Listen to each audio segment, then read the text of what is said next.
ಬೆಂಗಳೂರಿನಲ್ಲಿ ನೀಟ್ ಅಕ್ರಮದ ಹೆಸರಲ್ಲಿ ನಡೆದ ಜಟಾಪಟಿ ಈಗ ನೆಕ್ಸ್ಟ್ ಲೆವೆಲ್ಗೆ ಹೋಗಿದೆ. ಶಾಸಕ ಬಿಪಿ ಹರೀಶ್ ಅವರ ಮೇಲೆ ನಡೆದ ಮೊಟ್ಟೆ ಎಸೆತದ ಘಟನೆಗೆ ಸಂಬಂಧಿಸಿದಂತೆ ವಿಧಾನಸಭೆ ವಿಪಕ್ಷ ನಾಯಕ ಆರ್ ಅಶೋಕ್ ರಾಜ್ಯ ಸರ್ಕಾರದ ವಿರುದ್ಧ ಬೆಂಕಿ ಕಾರಿದ್ದಾರೆ. ಇದು ಪೂರ್ವ ನಿಯೋಜಿತ ಕೃತ್ಯ. ಕೆಪಿಸಿಸಿ ಕಚೇರಿ ಮೇಲೆ ತಕ್ಷಣವೇ ಪೊಲೀಸರು ರೇಡ್ ಮಾಡಬೇಕು ಅಂತ ಭಾರೀ ಬಾಂಬ್ ಸಿಡಿಸಿದ್ದಾರೆ.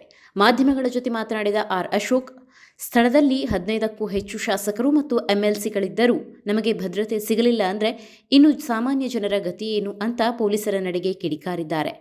ನಮಗೆ ಸಿಪಿ ಕಚೇರಿಯಲ್ಲೇ ರಕ್ಷಣೆ ಇಲ್ಲದಂತಾಗಿದೆ. ನಮ್ಮ ಪ್ರಾಣಕ್ಕೆ ಏನಾದರೂ ಹಾನಿಯಾದರೆ ಯಾರು ಹೊಣೆ ಎಂದು ಪ್ರಶ್ನಿಸಿರುವ ನಾಯಕರು ಪ್ರತಿಭಟನಾತ್ಮಕವಾಗಿ ಕಮಿಷನರ್ ಕಚೇರಿಯತ್ತ ಪಾದಯಾತ್ರೆ ಕೈಗೊಳ್ಳಲಾಗುವುದಾಗಿ ಮಾತನಾಡಿದ್ದಾರೆ.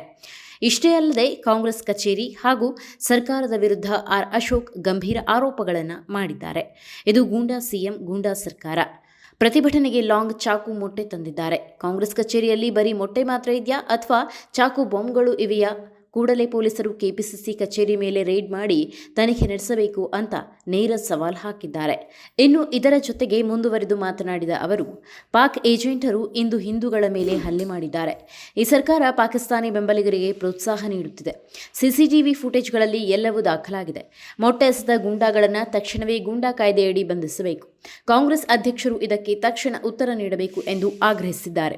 ಹಾಗೆಯೇ ಕಾಂಗ್ರೆಸ್ ಆಫೀಸ್ ಗೂಂಡಾಗಳ ಆಫೀಸ್ ಆಗಿದೆ. ನಾವೇನಾದರೂ ಈ ರೀತಿ ಮೊಟ್ಟೆ ಹೊಡೆದ್ವಾ, ಚಾಕು ಲಾಂಗ್ ಏನಾದರೂ ತೋರಿಸಿದ್ವಾ? ಇವರ ಕಚೇರಿಯಲ್ಲಿ ಬಾಂಬ್ ಇರಬಹುದು.